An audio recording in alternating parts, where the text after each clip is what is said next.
지난주 금요일 오전에 우리 바로 조금 올라가면은 그 여명 학교가 있어요. 그 탈북자 자녀들이 다니는 대안학교인데 고등학교입니다.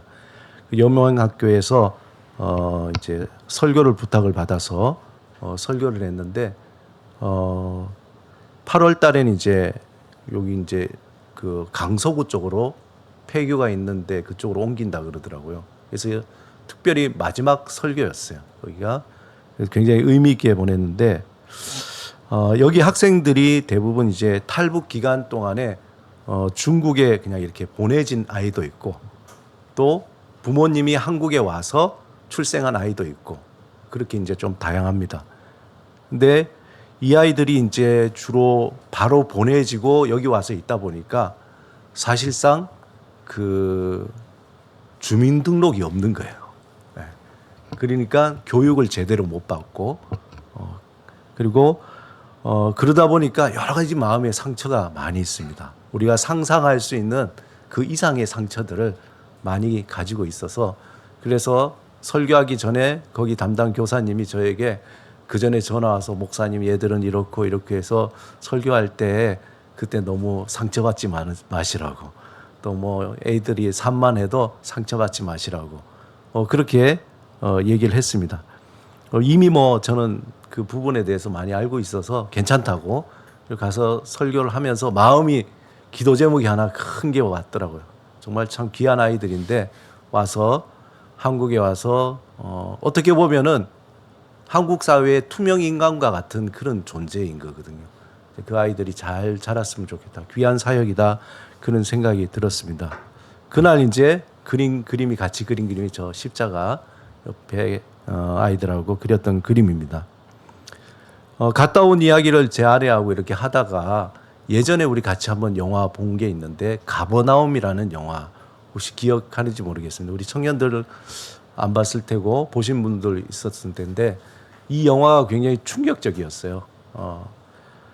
당시 이 영화 보고 난 뒤에 저도 이렇게 먹먹해졌는데 이 영화 가버나움의 배경은 베이루트에 있는 빈민가 출신 그 빈민가에 뭐 12살이라고 추정되는 그 소년 엘 자인이라는 그 아이가 첫 번째 장면에 법정에서 부모님을 고소하고 싶어요. 이걸로 이제 시작을 하는 거예요. 주인공 자인이 부모를 고소하는 이유가 뭐냐면은 기가 막힙니다. 뭐냐면은 무책임한 부모가 자신을 세상에 태어나게 했기 때문에. 그러니까 왜 부모를 고소하느냐? 나를 낳아줬기 때문에. 만약에 여러분들 자녀가 갑자기 경찰서에 나 우리 부모님 고소합니다. 경찰이 왜? 날 낳아줘서. 그래서 얼마나 황당하겠어요. 그러니까 고소한 이유가 부모님의 그 무책임함, 나를 낳아줬다는 그 무책임함 때문에 고소했다는 거예요. 이 자인과 그의 형제들은 사실 그 부모들이 부모라고 할 수가 없어요. 왜냐하면은 부모가 8명의 형제가 있었는데 이 아이들을 약국에 다 보내가지고 약을 사게, 진통제, 마약성 진통제를 사게 해서 그걸 다 모아서 가루를 만듭니다. 그리고 그것을 물에 풀어요. 그리고는 옷을 갖다가 거기에 담궈요. 담그고 난 뒤에 그 옷을 말립니다. 그리고 그 옷을 교도소에 있는 죄수들에게 돈을 받고 파는 거예요. 그것뿐만 아니라 그 자녀들을 길거리에 내몰아서 주스를 만들어서 주스 팔게 하고 뭐 온갖 여러 가지 잡일을 시켜서 부모들은 일도 안 해요. 그리고는 그 아이들을 앵벌이 시키는 거죠. 그게 부모라고 할 수가 없는 거죠. 그런 가운데에 이 파렴치한 부모가 전통, 그 나라의 전통이라는 명목하에 겨우 11살 된 여동생 사하르가 있었는데 이제 생일을 시작하게 했어요. 그러니까 그 동생을 집주인에게 돈을 받고 시집을 보내버립니다. 거기에 그냥 이 자인이 너무 화가 나서 가출을 해버리는 거예요. 그리고는 여러 가지 그냥 과정을 거치면서 돌아 다시 집으로 돌아오게 됩니다. 그런데 집으로 돌아온 자인이 시집간 동생 사하르가 팔려갔는데 그냥 임신을 하게 된 거예요. 근데 임신 가운데에 출혈이 있어서 그만 죽게 됩니다. 그것을 알게 된 자인이 그냥 너무나 화가 나가지고 그 임신을 하게 한 남편이라고 할 수 있는 그 사람한테 가서 칼로 찔러서 살인 미수로 소년원에 5년형을 받고 갇히게 돼요. 그래서 그 안에서 이제 생활하는 가운데 TV에 어떤 프로냐면은 여러 가지 고발 프로가 있는 거예요. 그 고발 프로를 보다가 자인이 전화를 거는 거죠. 어떻게 해서 전화를 걸어서 나는 우리 부모를 고소하고 싶다. 그렇게 이야기가 시작돼서 결국은 그 부모가 법정에 서게 됩니다. 그리고 자인의 이야기를 이제 사람들이 듣게 되고 많은 사람과 언론들이 그 사건에 관심을 갖게 되고 결국은 자인은 새로운 삶을 살게 되고 그 부모는 이제 구속을 당하게 되는 거죠. 여기 이제 마지막 장면이 있는데 한번 보여주시면은 자인이 이제 카메라에 이렇게 이제 그동안은 주민등록이 없었던 거예요. 투명 인간이었죠. 근데 이제 나중에 주민등록증을 만들기 위해서 사진을 찍는데 너무 무표정하게 있으니까 사진사가 뭐라 그러냐면은 사망진단서가 아니라 신분증 사진이잖아 라고 얘기하니까 자인이 저렇게 딱 웃고는 영화가 끝이 나요. 안 보신 분들은 한번 꼭 보시면은 먹먹해집니다. 야, 이런 사람들도 있구나. 이런 곳이 있구나. 지금 우리가 현대를 살아가는 더 흥미로운 것은 저 아이가 영화 배우가 아니라 실제 아이라는 거예요. 예, 거기에서 현재 있는 아이들이 그렇게 섭외가 돼서 영화를 촬영했다는 겁니다. 탈북자들도 그렇고 영화 가버나움에 나오는 빈민촌에 살아가는 아이도 그렇고 우리 사회에는 함께 살고 있지만 실상 보이지 않는 투명 인간처럼 살아가는 그런 존재들이 많이 있다는 거예요. 어떻게 보면은 이들뿐이겠습니까? 우리가 살아가는 도심 안에 수많은 사람들이 살고 있지만 자신의 정체성도 없이 밤낮으로 쉴 틈 없이 살아가는 그러한 분들도 참 많이 있습니다. 우리가 이사야 선지자의 말을 이렇게 들어보면은 참 여러 가지 마음에 많이 찔리는 것이 있어요. 특별히 이사야 선지자는 이새 줄기에서 한 싹이 나와 장차 이스라엘뿐만 아니라 온 세상을 구원하실 메시아가 태어날 것을 예언하고 있습니다. 그런데 그 메시아가 어떤 화려한 궁중이라든지 궁궐이라든지 화려한 어떤 곳에서 태어나는 것이 아니라 그 당시에 비천하고 무시당하고 멸시받은 나사렛. 어떻게 보면 가버나움과 같은 영화에 나오는 그러한 사람들이 사는 나사렛에서 태어날 것이라고 예언하고 있습니다. 하나님은 흑암의 권세에 사로잡혀 살아가고 있으나 정말 죽은 것 같은 그런 육체의 욕심을 따라 세상에 버려진 존재로 살던 우리들. 우리도 예수 밖에 있을 때는 살고 있지만 사실 실상 사는 것이 아니라 죽은 존재로 살았던 우리를 예수 그리스도 안에서 구원해 주셨습니다.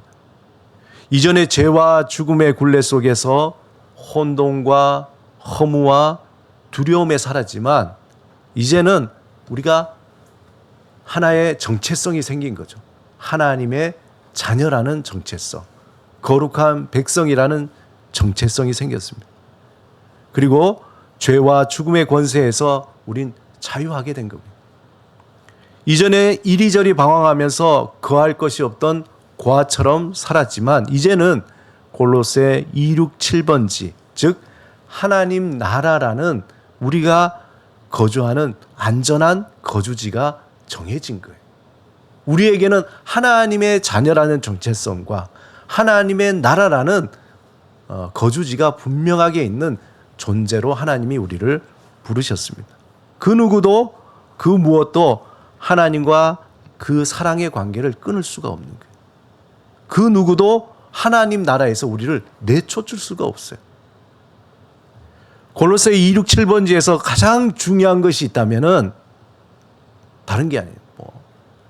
그 자인처럼 돈을 벌어오랴 뭘 하랴 이런 게 아니라 골로새 2, 6, 7번지에 사는 모든 사람들에게 가장 중요한 것은 예수 그리스도 안에서 온전히 성장하며 하나님의 형상을 닮아가는 것. 그것이 가장 중요한 거예요. 하나님의 관심은 바로 그것밖에 없어요. 우리가 몇 평에 사느냐, 우리가 뭘 이루었냐, 학위가 어떻게 되냐, 재산이 얼마나 있느냐, 얼만큼 잘생겼냐, 얼마나 화려하냐, 하나님 전혀 관심이 없어요. 하나님이 우리를 부르신 그 목적은 예수 그리스도 안에서 온전히 성장하며 하나님의 형상을 닮아가는 것. 하나님은 거기에만 관심이 있는 거예요.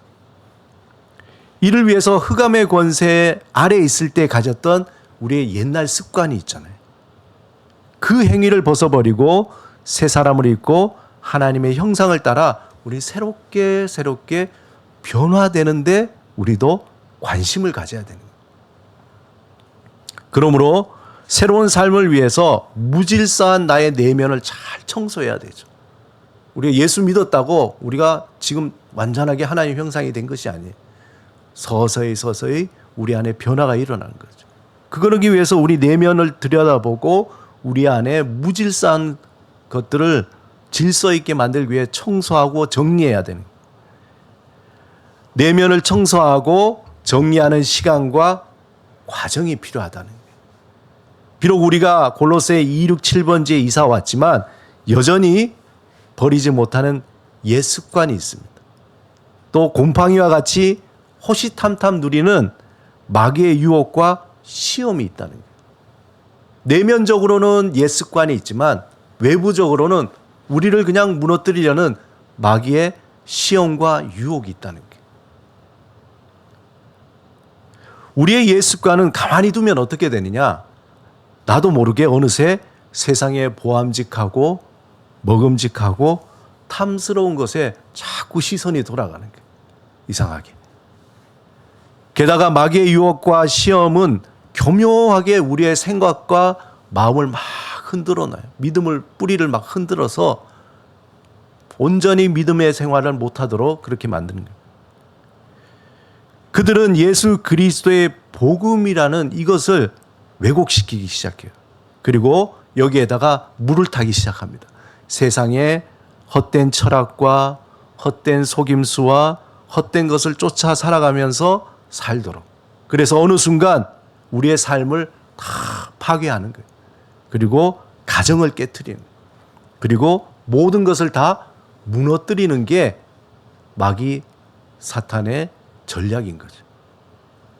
오늘 여러분들에게 나눠드린 이 로버트 멍어의 정말 아주 귀여운 책입니다.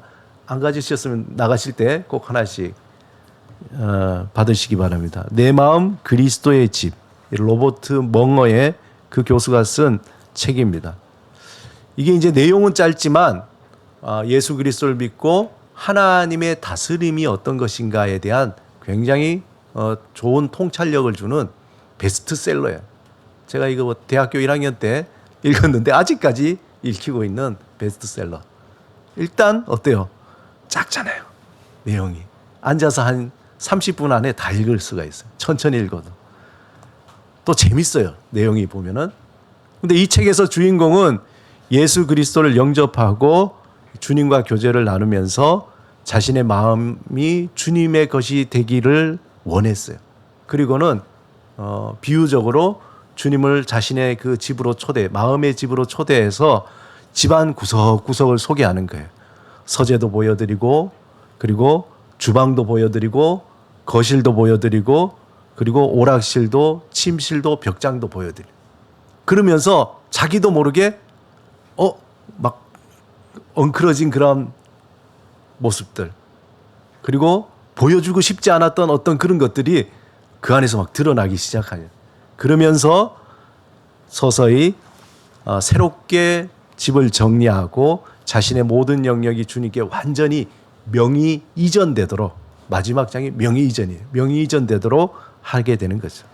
여러분들 오늘 버스에서 읽든지 지하철에서 읽든지 차 한잔 마시면서 읽든지 한번 꼭 읽어보시기 바랍니다. 우리가 예수를 믿고 난 후에 우리 내면에는 아주 그동안 뒤죽박죽 되어 있던 그 모습들을 청소하고 정리하는 시간이 필요합니다. 이러한 정리는 그냥 한 번에 끝나는 것이 아니라 계속 되어지 매일매일 우리가 죽을 때까지 우리가 해야 될 일입니다. 바울은 교묘하게 우리의 내면에 들어와서 자리 잡고 꽈리를 틀고 앉아서 어느새 우리의 생각과 마음을 조종하는 세 가지 가르침에 대해서 이야기합니다. 첫째는 철학과 헛된 속임수예요. 철학과 헛된 속임수. 당시의 거짓 교사들은 세상의 헛된 사상이나 유치한 이론으로 사람들을 막 소위 말해서 호린다고 그러죠. 말로 막 호린. 그래서 들으면은 그런 것 같아요. 지금도 유튜브에 보면은 막 들으면 굉장히 막 그럴듯한 이야기들이 많이 있어요. 그런 걸로 우리의 믿음의 뿌리를 온전히 내리지 못하도록 흔들고 있다는. 거기 핵심은 뭡니까? 예수만이 아니라 다른 것도 섞어야 된다는 거예요. 둘째, 유대 전통이나 종교적 형식이에요. 거짓 교사들은 먹는 것, 마시는 것, 뭐 명절, 초승달 축제나 안식일 문제, 뭐 이건 해야 되고 이건 하지 말아야 되고 그 날이나 이런 거에 따라서 막 여러 가지 지켜야 될 것들을 막 얘기해. 예수 믿는 것도 좋은데 이것도 지켜야지. 그래야지 더 하는 게 뭐 나쁠 게 있냐? 라는 식으로 복음을 흐리게 하는 거예요. 그래서 헛된 종교적 형식으로 믿음에 굳게 서지 못하도록 하는 거예요. 그러니까 종교적 형식만 남지 알맹이가 없어지는 거예요. 진실함이. 세 번째 뭐냐면은 신화나 종교적 환상이에요. 천사 숭배라든지 종교적인 환상을 경험한 자들이 이렇게 경험해야 돼. 방언을 해야 돼. 막 예언을 해야 돼. 막 병고침 막 이런 걸 해야 진짜지. 막 이런 식으로 분위기를 만들고 그런 거 못하고 없으면은 신앙이 없고 구원에서 떨어진 것처럼 보이게 하는 거죠. 그러면서 막 종교적 카타르시스를 경험하도록 계속 유도하는 거죠. 그런 잘못된 믿음의 길로 인도하는 거예요. 그런 것들을 뭐라고 전문 용어로 얘기하냐면 유사 기독교라 그래요. 유사 기독교. 기독교인 것처럼 보이지만 실상은 기독교가 아닌 거예요. 지금 우리가 신문에 이단뿐만 아니라 이 유사 기독교로 많은 그리스도인들이 이 진리에 온전히 서지 못하고 그냥 분위기로 이렇게 믿음 생활하는 게 너무나 많아요. 특별히 바울은 골로새 교회에 들어온 거짓 교사들 중에 세상의 초등학문으로 이것도 하지 말고 저것도 하지 말고 등등등 금욕주의적인 또 율법적인 거짓 가르침에 대해서 굉장히 책망을 하고 있습니다. 오늘 본문 23절에 보면 이런 것들은 자의적 숭배와 겸손과 몸을 괴롭게 하는 데는 지혜 있는 모양이나 오직 육체에 따르는 것을 금하는 데는 조금도 유익이 없다. 그들은 금욕적 율법적인 거짓 행동이 얼마나 어리석고 무의미한 것인가를 바울은 폭로하고 있는 거예요. 세상의 철학과 거짓 가르침은 우리의 무질서한 내면을 청소하고 정리하기 위해서 꼭 뭐라고 얘기하냐면은 금욕적인 삶을 살아야 된다. 그 당시에 굉장히 유행했습니다. 당시에 가장 강력한 가르침이 금욕주의였는데 골로새 교회에 있었던 금욕주의자들은 영지주의, 말하자면 이원론인 거예요. 육은 악하고 영은 선하다는 그런 어떤 영지주의의 어떤 영향을 받아서 영과 육을 철저하게 분리를 해서 그래서 영은 거룩하고 육은 악한 것으로 그들은 이야기한 거예요. 인간의 모든 악한 것은 육의 더러운 생각과 정욕에서 기인한다. 이렇게 얘기하면서 육체를 죽이는 그런 율법적인 또 금욕적인 가르침을 전했다는 것이죠. 그래서 이들은 인간의 의적 결달과 고행, 계속 굶어, 자지 마, 뭐 이런 것들. 어떤 고행으로 육체의 정욕을 죽임으로써 거룩에 이룰 수 있다 그런 거예요. 그렇게 해야 하나님의 온전한 구원에 이룰 수 있다는 거예요. 여러분 이게 잘 헷갈리면 안 되는데 바울은 뭐라 그러냐면 이러한 금욕주의자들의 시도는 몸을 괴롭게 하는 데는 도움이 되지만 온전히 육체로부터 자유로울 수는 없다는 거예요. 21절에 붙잡지도 말아라, 맛보지도 말아라, 만지지도 말아라. 이것은 그 당시 금욕주의자들이 주장하는 세 가지의 중요한 표현이었어요. 그래서 금욕주의자들이 주로 경계했던 건 뭐냐면 고기와 술에 관한 것입니다. 그리고 그들은 술과 고기뿐만 아니라 결혼도 하지 마. 완전히 그냥 고립해서 그렇게 살아가도록 하는 것이죠.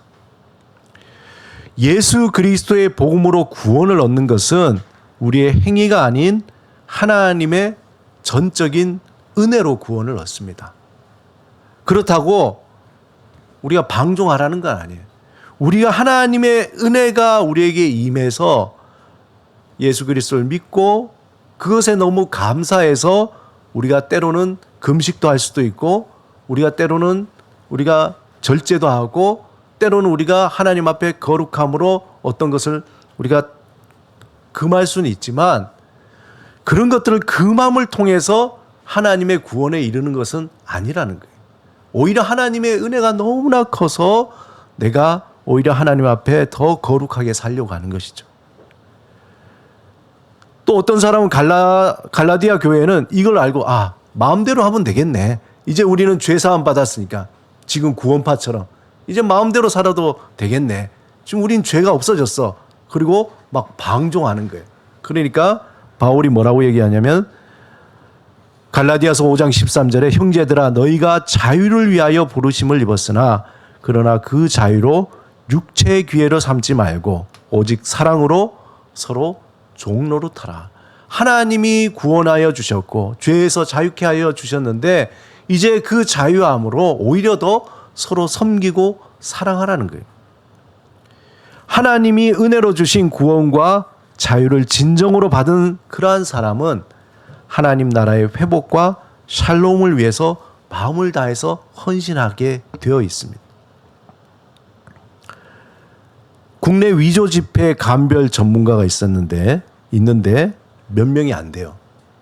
그 중에 독학으로 특별히 외화 감별 능력이 있어서 세계 최고 평가를 받은 HSBC 은행의 최종 테스트를 통과한 사람이 있습니다.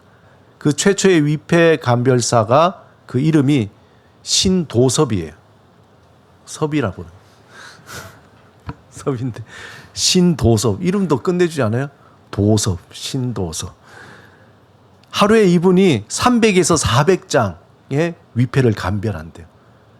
근데 그의 손에 거치면서 한 번도 실수를 안 했다는 거예요. 가짜는 한 번도 그에게 그냥 넘어간 적이 없는 거죠. 10년 동안 감별한 금액이 무려 3조 원이었어요. 3조 원. 한 번도 실수한 적이 없다고 합니다. 그분이 가짜를 판별하려면 어떻게 해야 되는가 얘기하는 게 가짜를 판별하려면 진짜를 제대로 알아야 된다는 거예요. 자, 넘겨주시면 이렇게 얘기해요. 진짜 화폐의 인물은 저를 응시하는데 가짜 화폐에 그려진 인물은 제 눈을 회피하는 것 같아요. 딱 보면은 너 가짜지. 가짜 화폐 인물이 자기를 막 부끄러워가지고 고개를 돌리는 것 같다네. 그 정도로 전문가가 된 거죠. 누구라도 집중해서 수백 또 수천 번 반복해서 이 진짜를 계속 보다 보면은 가짜가 저절로 알게 되는 거죠. 신문을 많이 읽으면 저절로 가짜 뉴스를 구별해. 여러 가지 신문을 계속 읽다 보면은 이건 가짜구나 이렇게 분별하는 것처럼 세상을 바라보는 눈도 위폐 감별과 다를 바 없습니다. 이렇게 얘기하는 거죠. 사도 바울은 고로새 교회 성도들을 향해서 예수 그리스도 안에서 뿌리를 받고 세움을 받아 교훈을 받은 대로 믿음에 굳게 서서 감사함을 넘치도록 권면하고 있습니다. 진짜를 계속 바라보고 거기 묵상하고 또 예수 그리스도 안에서 그렇게 살아갈 때에 가짜가 보인다는 거죠. 믿음의 걸림돌에게 넘어가지 않고 믿음에 굳게 서서 온전히 주 안에서 믿음의 뿌리를 내리고 살아가게 된다는 거예요. 그래서 예수 그리스도 안에 모든 신성이 있고 그 안에 모든 통치자와 권세의 머리시며 우리의 죄를 사하시고 구원하신 분 예수 그리스도를 온전히 알게 될 때에 가짜를 분별할 수 있게 되는 거죠. 가짜를 감별하기 위해서 진짜를 더 집중해서 보아야 하듯이 우리가 거짓 가르침을 분별하기 위해서는 예수님이 누군지 우리가 더 깊이 알아야 된다는 것입니다. 우리는 예수 밖에 있을 때에 고아와 같이 버려진 상태로 흑암의 권세에 사로잡혀서 세상의 온갖 헛된 철학과 거짓 가르침에 휘둘려 살아요. 요즘에 많은 사람들이 아는 게 너무 많아요.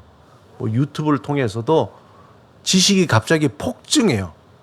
그러나 정작 살아가는데 가장 중요한 지식은 잘 알지 못하는 거죠.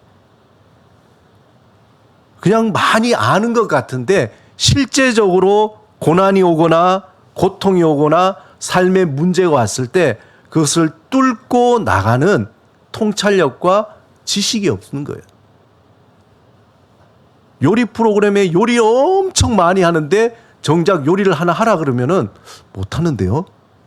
이런 거나 마찬가지죠. 마음의 욕심에 이끌려서 시간을 허비하고 물질의 목에 매여 오직 돈을 벌겠다는 헛된 욕망 속에서 늘 쫓기면서 분주하게 살아가는 거예요. 소위 좀 돋보이고자, 남에게 돋보이고자. 그런 욕망에 포장되어서 이것저것 좋아 보이는 것으로 막 덮어봅니다. 그러나 그 내면은 집도 없이 떠도는 고아처럼 늘 불안하고 늘 두려워하고 늘 공허한 그러한 모습 속에서 살아가게 되는 것이죠. 고든 맥도날드의 명저죠. 이 책입니다. 이것도 제가 대학교 때 1학년 때 읽고 큰 감동을 받았는데 지금도 베스트셀러입니다. 여러분들 이거 안 읽으셨다면은 미아 십자가교회에서 허용을 하지 않겠습니다. 꼭 한번 읽어보세요.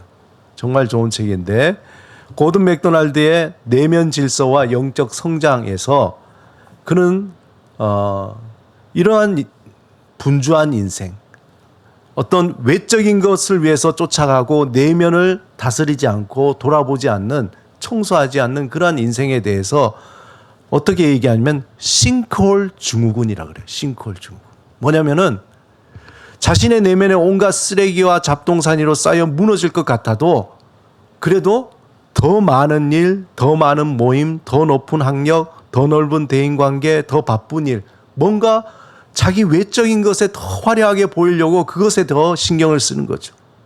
그것이 성공한 것처럼 보여지기 위해서 더욱더 거기에 몰입을 하게 됩니다.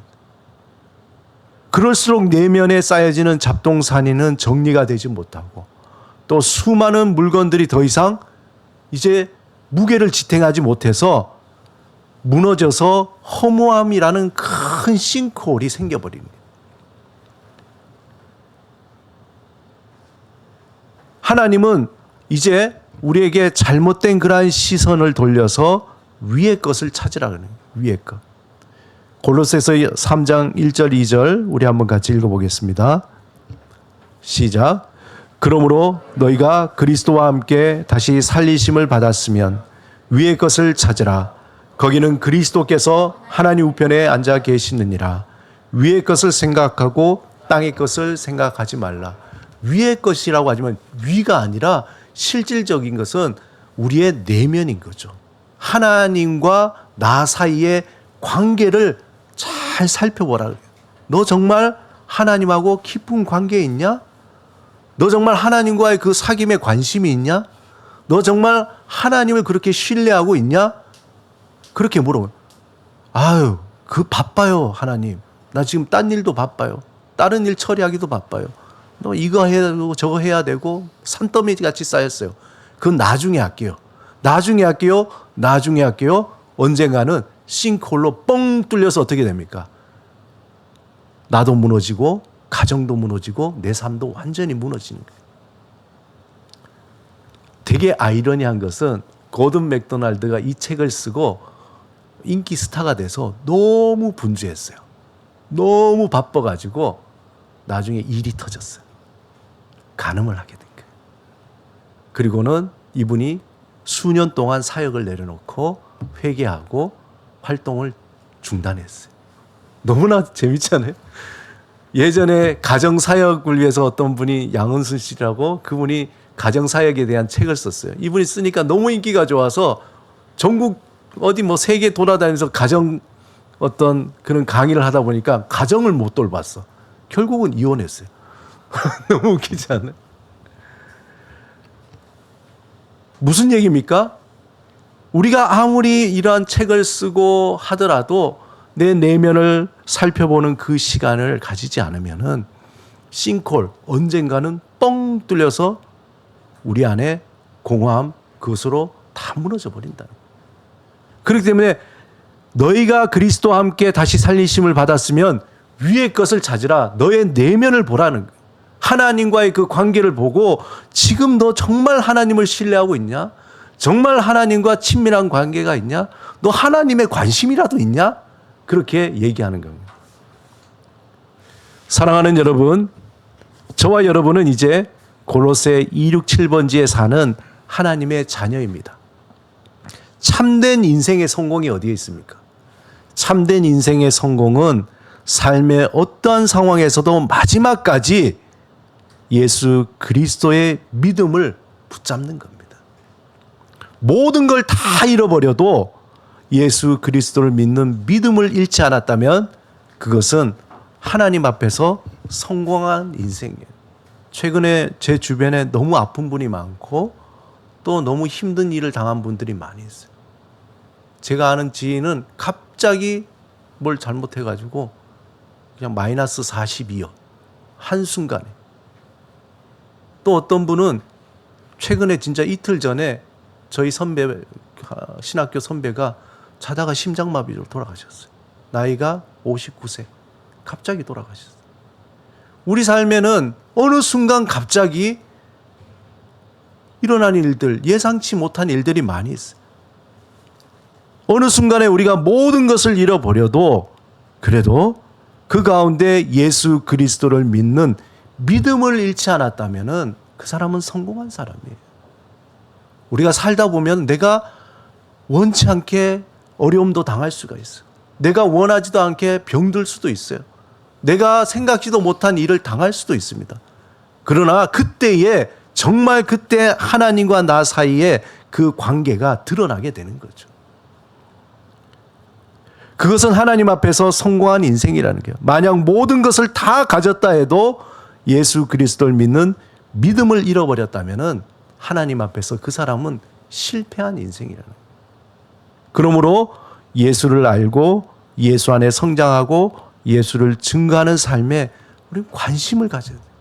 관심을. 시간을 내고 헌신해야 됩니다. 예수 그리스도 안에서 세상에 그 무엇도 채울 수 없는 거룩한 신성한 충만함이 있기 때문에 그래요. 예수 믿으면 밥을 주냐, 돈을 주냐, 뭘 주냐라고 얘기하지만 예수 그리스도 안에서는 그것이 밥이 돈이 채워줄 수 없는 거룩한 충만함이 있다는 거예요. 오직 예수 그리스도 한 분만으로 만족하며 그 안에 하나님의 부어주시는 그 충만함, 그것을 우리가 경험해야 한다는 거예요. 내 안에 있는 온갖 쓰레기를 버리고 무질서한 내면을 정리할 때에 비로소 이제 하나님의 충만이 거할 수 있는 공간이 생겨나기 시작합니다. 그 충만이 나의 헛된 욕심, 나의 깊은 상처들, 나에게 밀려오는 두려움을 이길 수 있는 힘을 주는 거예요.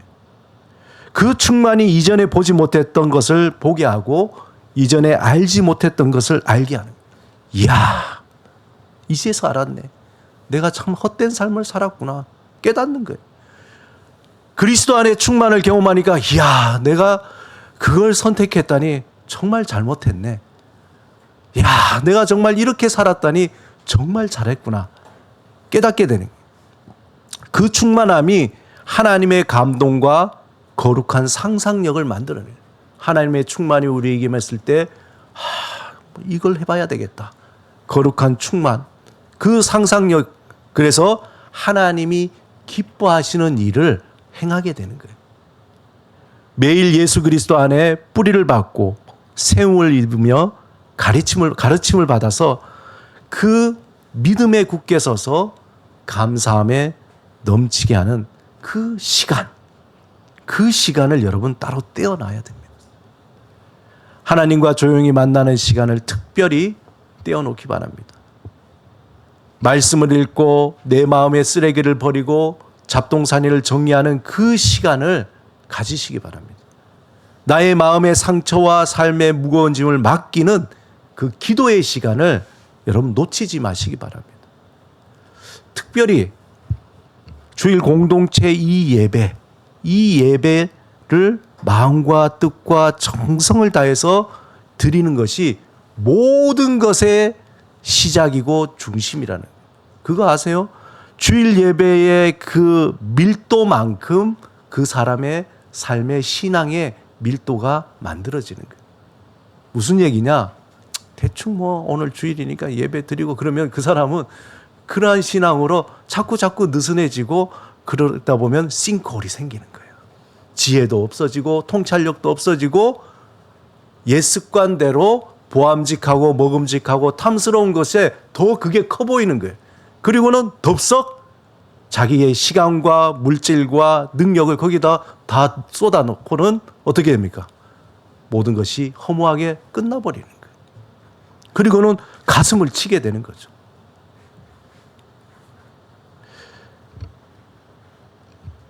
현장이든 온라인이든 마음을 다해서 하나님을 만나는 이 예배의 시간을 정말 사모하시기 바랍니다.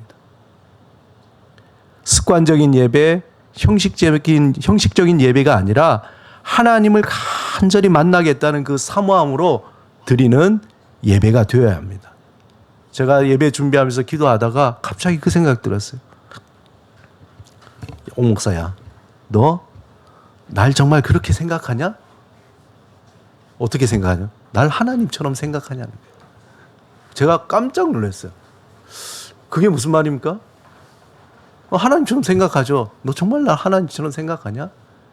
그러면서 드는 마음이 그렇다면 너 그럴 수 있어? 이런 생각이 드는 거예요. 한번 생각해 봅시다. 우리가 이 예배 시간이 하나님, 보이지 않는 하나님을 만나러 나오는데 우리의 삶을 한번 쭉 돌이켜 보세요. 예를 들어 대통령이 여러분을 초대했다. 아니면은 유명한 어떤 아이돌이나 유명 인사가 여러분을 초대하는 콘서트장이나 모임 장소라고 하면은 여러분 며칠 전부터 잠이 오겠어요? 아휴, 큰일 났다. 뭘 입어야 될지, 어떻게 해야 될지 미리 시간을 정하고 또 막 다른 약속은 다 취소하고 내가 거기에 우선순위를 두면서 그렇게 살아요. 그리고는 그 시간을 정해서 거기에 참석을 하게 되죠. 우리가 말로는 하나님은 거룩하시고 전능하시고 뛰어나시고 모든 것이라고 얘기하면서 정작 매주일 이 예배 시간에 나올 때에 우리의 삶은 어떠냐는 거예요. 그냥 정말 지나가는 표현은 안 되겠지만 보다 더 낫게 여기냐 이 말이죠. 저는 가슴이 철렁 내려앉는 거예요. 철렁. 우리의 예배가 오늘 여러분들 예배 드리고 다음 주 예배 드릴 거라고 확신하세요? 오늘 예배가 처음이자 마지막일 수가 있는 거예요. 우리의 삶이 오늘 살고 내일 살 거라고 우리가 확신하세요? 그런 교만이 어디 있습니까? 날마다 주어지는 그 삶이 마지막일 거라고 우리는 알고 그렇게 살아가는 거죠. 습관적인 예배, 형식적인 예배가 아니라 하나님을 간절히 만나게. 그렇게 나오는 그 사람을 하나님이 어떻게 보시겠어요? 정말로 제가 여러분들을 봐도 너무 귀하고 소중하고 어떻게 이런 먼 곳에 나올 수 있냐고 어떻게 이 귀한 시간에 매주마다 이렇게 올 수 있는지 저는 너무나 귀하고 감사한데, 하물며 하나님께서 정말 하나님을 만나고 싶어 하는 그러한 마음으로 나오는 그 예배자, 그 성도를 어떻게 생각하겠냐 말이에요. 그 사람을 보호하시고 그 사람을 책임져 주시고 그 사람을 붙들지 않겠냐.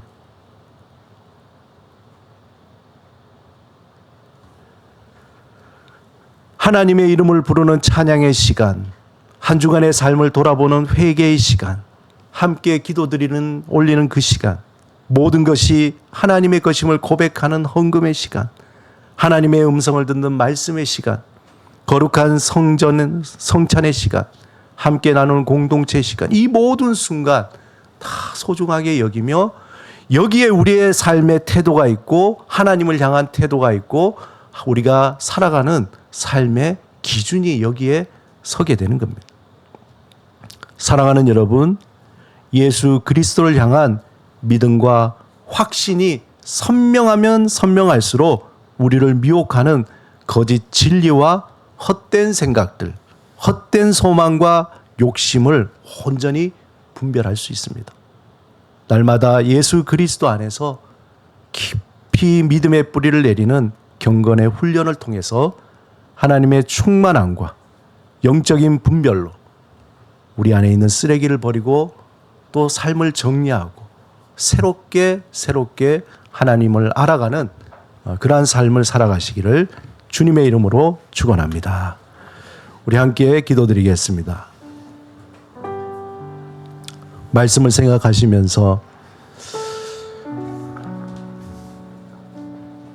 함께 우리 회개의 기도를 좀 드렸으면 좋겠어요. 하나님, 제가 하나님을 없인 여겼습니다. 하나님 앞에 예배 드린다고 했지만 형식적인 예배였습니다. 하나님과 함께 살아간다고 하지만 정말 하나님께 관심도 없었습니다. 하나님의 말씀을 따라 산다고 했지만 정말 내 마음대로 내 뜻대로 살아갔습니다. 주님, 나를 용서하여 주시옵소서. 내 마음이 더 혼잡해지지 않고 내 마음이 더 무질서해지지 않고 하나님 앞에서 더 질서 있게 또 새롭게 세워지기를 원합니다.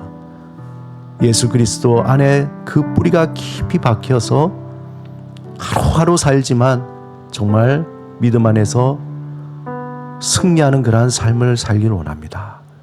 어떤 상황이 와도 예수 그리스도를 믿는 그 믿음을 놓치지 않고 싶습니다. 우리 이 시간에 함께 침묵으로 기도드리겠습니다.